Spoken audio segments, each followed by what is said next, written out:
Tawarik 2. Inilah anak-anak Israel. Ruben, Simeon, Lewi, Yehuda, Isakar, Zebulon, dan Yusuf, Benyamin, Naftali, Gad, dan Asyer. Anak-anak Yehuda ialah Onan, dan Shelah, 3 orang yang lahir bagi dia dari anak perempuan Shua, perempuan Kanaan itu. Tetapi anak sulung Yehuda itu adalah jahat di mata Tuhan, maka ia membunuhnya. Tamar menantu perempuan Yehuda melahirkan baginya Peres dan Zerah. Semua anak-anak Yehuda ada 5 orang. Anak-anak Peres ialah Hezron dan Hamul.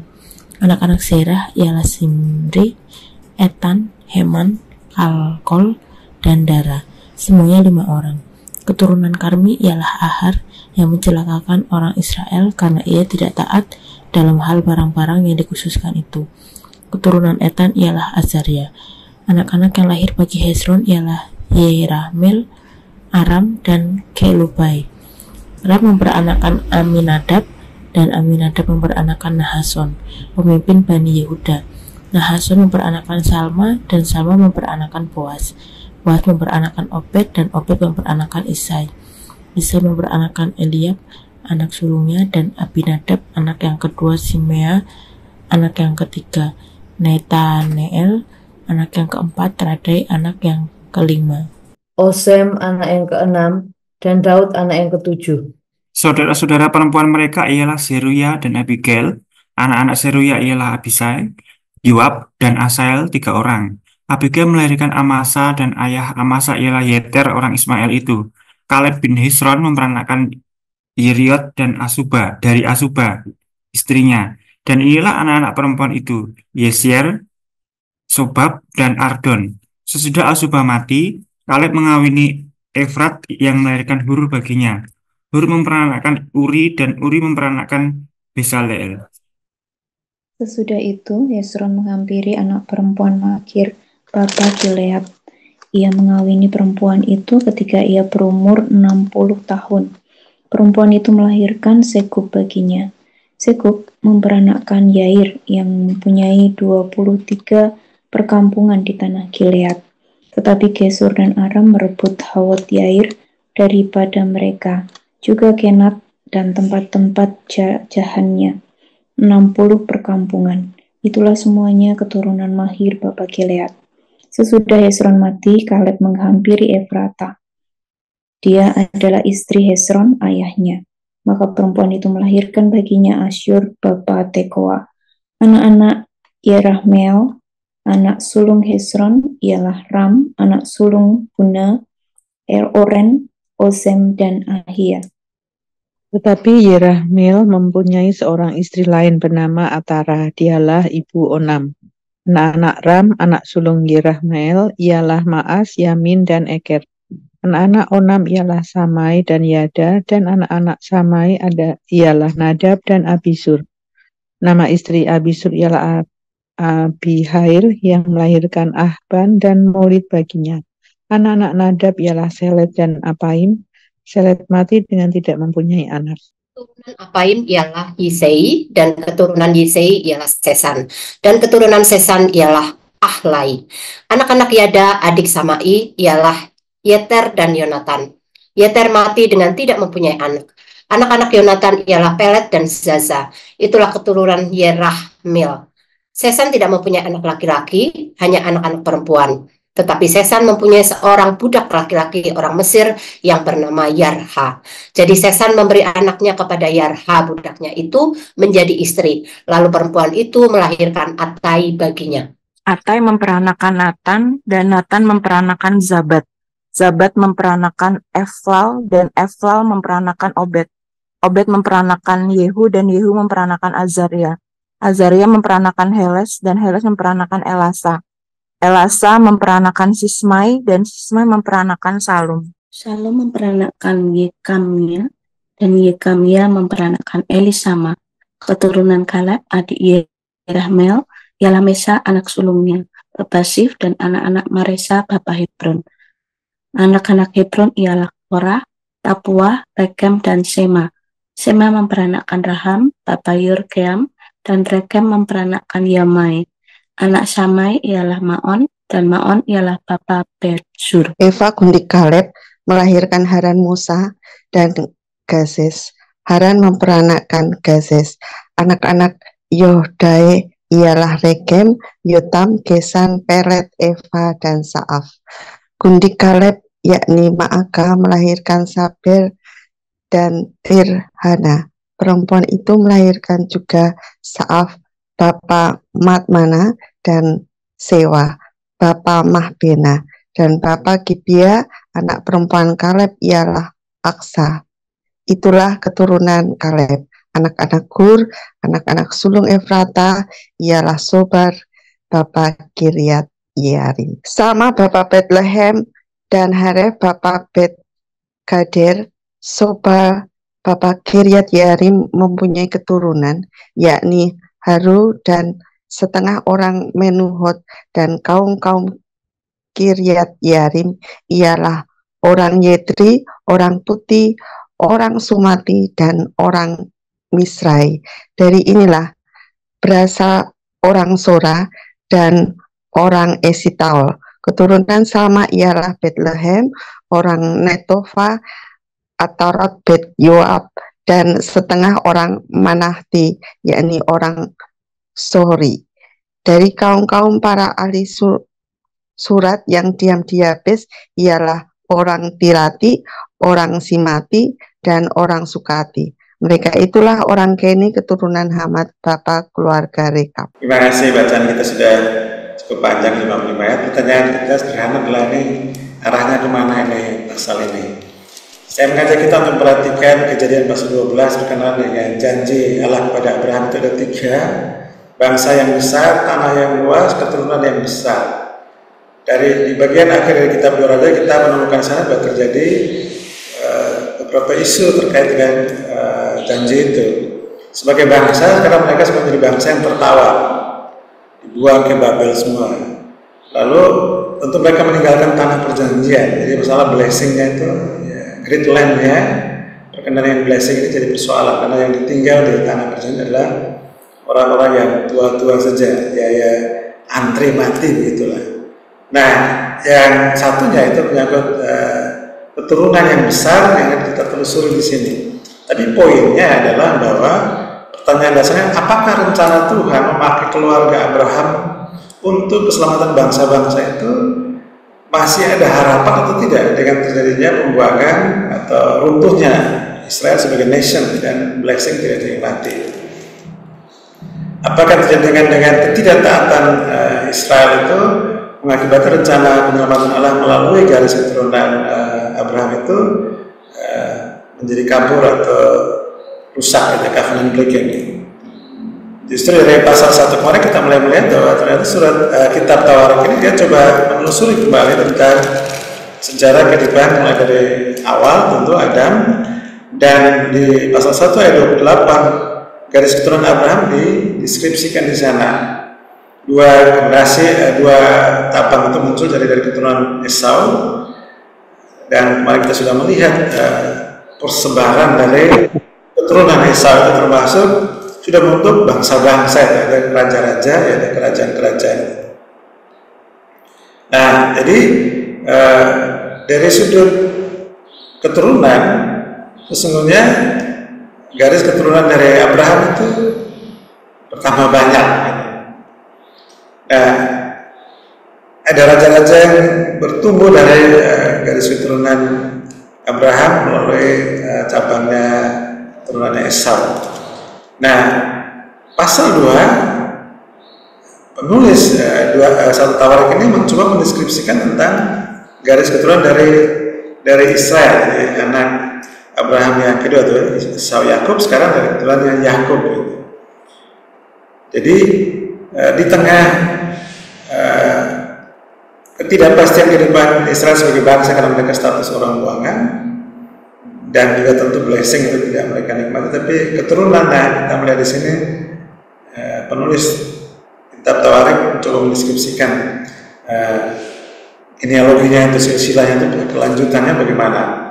Nah, pasal 2 ini diawali dengan kalimat inilah anak-anak Israel, jadi anak-anak dari Yakub. Dan ditulis dengan jelas ayat 1 dan 2 ada 12 anak ya, Ruben, Simeon, Lewi dan seterusnya. Bagaimana kelanjutan keturunan dari 12 anak Yakub ini? Di ayat 3 dia menuju langsung ke anak Yehuda dan keturunannya. Nah, karena dari garis inilah nanti Mesias itu lahir. Sehingga menjadi jelas sekarang bagi kita bahwa penulis kitab Tawarik mendeskripsikan tentang keturunan Esau untuk melihat bagaimana keturunan Abraham itu beranak pinak dan bertambah besar menjadi banyak bangsa.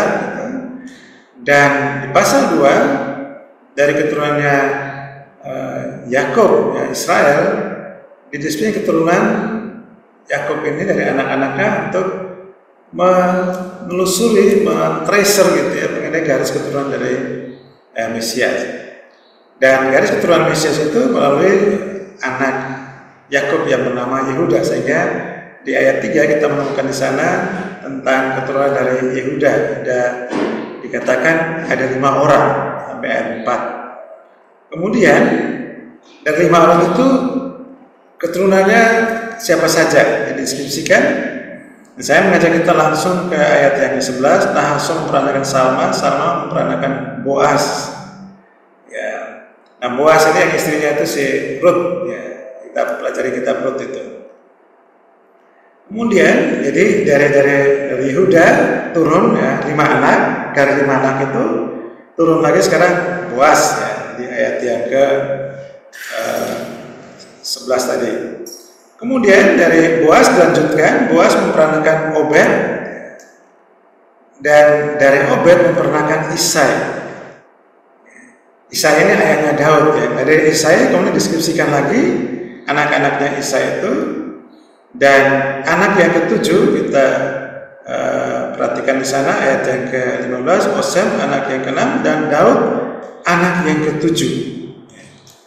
Jadi ini dari anak-anak Isai. Jadi kalau kita hitung itu Abraham, Ishak, Yakub, kemudian Yehuda. Dari Yehuda turun 5, salah satunya ya, kita sudah lihat tadi ayat langsung ke ayat 11 itu Nahashon memperanakan Salma memperanakan Boaz. Jadi sudah 6, Boaz 7, dari Boaz Obed 8 kemudian turun Isai 9, masuk ke Daud 10 gitu. Jadi jalurnya sudah panjang. Jadi apa poinnya kalau kita tarik ke belakang ke Kejadian pasal 12? Sesungguhnya bangsa-bangsa yang akan diberkati oleh keturunan Abraham itu tetap terjaga sekalipun terjadi covenant breaking gitu ya, karena dosa dari Israel mereka dibuang ke Babel dan tanah perjanjian itu dalam tanda petik itu hilang gitu ya. Karena untuk sekian waktu mereka harus ada di, tetapi Tuhan tetap menjaga genealogi berkenan dengan oleh keturunanmu semua bangsa di dunia itu akan diberkati. Nah, siapa yang masuk keturunan itu? Ya Yesus Kristus. Besok nanti di pasal yang ketiga kita akan melihat lanjutan keturunan Daud. Jadi kemudian dari Daud itu ditelusuri terus bagaimana. Karena 1 Samuel pasal 7 bahwa keturunan Mesias itu akan lahir dari keturunan Daud. Dengan demikian kita melihat bahwa sekalipun ada gonjang-ganjing berkenaan dengan nation ya, sebagai nation state yang mereka juga ambruk gitu ya karena dosa, dibuang ke Babel. Kemudian blessing yang mereka tidak nikmati di tanah yang berlimpah susu dan madu, landnya itu sekarang sudah menjadi milik kepunyaan sementara yang menjadi milik kepunyaan Babilonia, jajahan Babilonia. Tapi keturunan itu terjaga. Tuhan yang berjanji bahwa melalui garis keturunan Abraham ini Mesias akan lahir dan keturunan Abraham yang menjadi berkat bagi bangsa-bangsa itu tetap terjaga. Paling tidak sampai pagi ini di pasal 2 kita sedang garis keturunan info sampai keturunan hampir 9 atau 10 ya, dari Abraham itu. Apa artinya itu bagi kita semua? Bahwa Dia Tuhan yang berjanji, Dia akan menjaga konsistensi janjinya itu. Dia Tuhan yang punya planning itu, Dia yang berinisiasi untuk membuat perencanaannya, Dia menggenapinya, sekalipun ada ups and down, tapi Dia menjaga itu.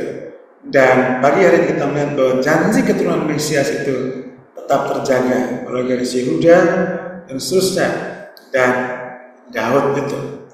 Dan besok kita akan melihat bagaimana kelanjutan dari garis keturunan Daud yang yang menuju pada Mesias dan Kristus yang lahir di Bethlehem ketika masuk perjanjian baru. Nah, selanjutnya kalau kita amati lanjutan dari daftar keturunan ini, maka poinnya adalah bahwa keturunan itu tetap berlimpah-limpah atau bertambah banyak, dan ada dinamika yang terjadi dalam garis keturunan Yehuda juga. Ada yang jahat di mata Tuhan, anak pertama dibunuh oleh Tuhan. Ada yang berbuat dosa berkenaan dengan harta benda karena sikap perilaku yang tidak benar di hadapan Tuhan.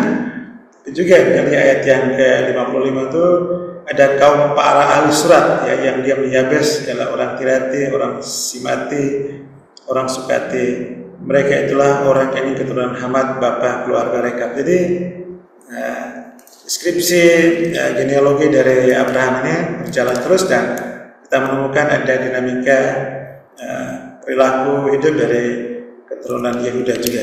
Tapi tetap saja keturunan itu bertambah-tambah, dan di dalam garis keturunan itu rancangan Allah tetap terjaga berkenaan dengan janjinya kepada Abraham bahwa oleh keturunanmu bangsa-bangsa di dunia akan diberkati, yaitu garis keturunan Mesias yang turun melalui Yakub, kemudian Yehuda, seterusnya ya Obed, kemudian ya Isai dan Daud. Nanti kita akan telusuri lanjutan garis keturunan Daud.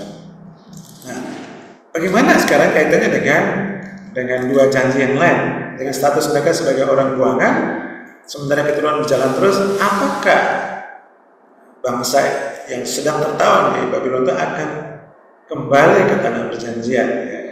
Apakah akan terjadi recovery terhadap covenant breaking itu? Ya, kita sudah melihat perjanjian baru bahwa Yesus sudah datang, dan memang pada akhirnya masa penawan itu berakhir sesuai janji Tuhan. Selama 170 tahun mereka kembali ke tanah perjanjian, dan ketika mereka kembali, ya ini orang-orang yang berbeda sama sekali dengan yang diangkut ke Babel dalam hal spiritualis mereka. Dan ketika kembali di bawah kepemimpinan dari Zerubabel, ya, Nehemia dan mungkin Ezra, terjadi reformasi spiritual maupun rebuilding the temple itu untuk kembali memuji dan menyembah Tuhan. Sisa-sisa Israel inilah yang terjaga untuk kelanjutan keturunan Mesias itu. Dan di perjanjian baru kita menemukan sosok-sosok seperti Sakaria, Elizabeth, Yusuf, Maria, Simeon, Hana, sisa-sisa Israel atau remnant itu yang darinya melihat Mesias lahir dari perawan Maria, dan dia itulah Yesus yang menggenapi janji Allah kepada Abraham, oleh keturunan bangsa-bangsa yang diberkati. Jadi keberdosaan itu menghancurkan bangsa. Dosa-dosa umat itu mengakibatkan mereka tidak menikmati blessing dari Tuhan, tanah yang berlimpah susu dan madu, justru menjadi orang-orang yang tertawan. Di satu hal bahwa Tuhan Allah yang punya janji, punya planning untuk keselamatan bangsa-bangsa, Dia menjaga semua itu dan menggenapinya step by step, day by day bagi Israel maupun bagi bangsa-bangsa di dunia. Dia Tuhan yang berencana, Dia tidak pernah gagal dalam rencana dan penggenapan rencana itu. Pagi hari ini kita belajar dari dua amanat teks. Yang pertama bahwa Allah menggenapi janji bangsa yang besar itu melalui keturunan Israel, Yehuda, Obed, dan juga sampai pada Isai dan Daud. Yang kedua, Allah menjaga garis keturunan Mesias melalui suku Yehuda. Aplikasi bagi kita, apakah saudara sebagai anak-anak Allah bersedia untuk membawa banyak orang untuk datang pada Kristus, agar mereka juga oleh imannya mereka diakui, diterima sebagai anak-anak Allah. Kita dipanggil untuk menjadi berkat bagi bangsa-bangsa dengan memberitakan Kristus Tuhan.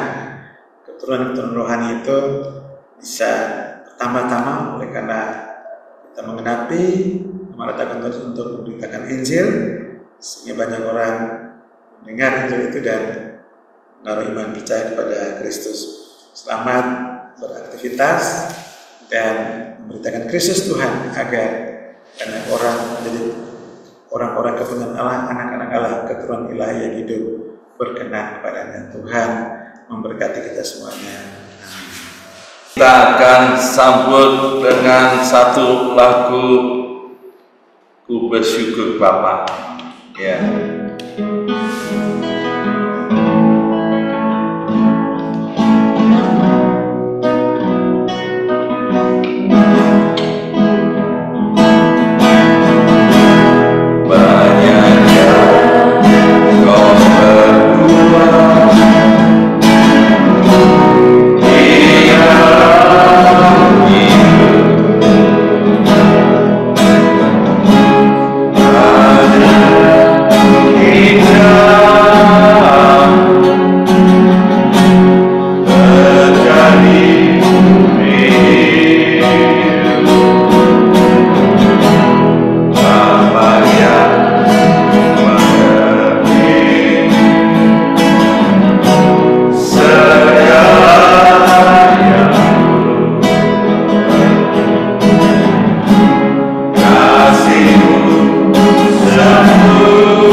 kebaikan Tuhan, dan hari ini kita terus syukuri firman Tuhan terus mengingatkan kepada kita bagaimana Mesias hadir dan keselamatan yang ada di dalam Yesus Kristus buat kita semuanya.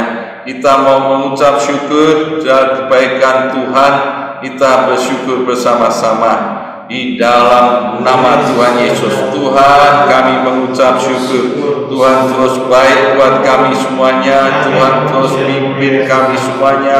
Hari ini Tuhan, Engkau yang terus sertai kami di dalam nama Tuhan Yesus. Tuhan terus pimpin kami supaya kami terus mengingat segala kebaikan Tuhan. Yesus yang adalah Mesias, Yesus yang adalah Juru Selamat. Kami mau terus ada di dalam Yesus dan memberitakan Yesus. Di dalam nama Tuhan Yesus kami mengucap syukur. Haleluya, haleluya, haleluya.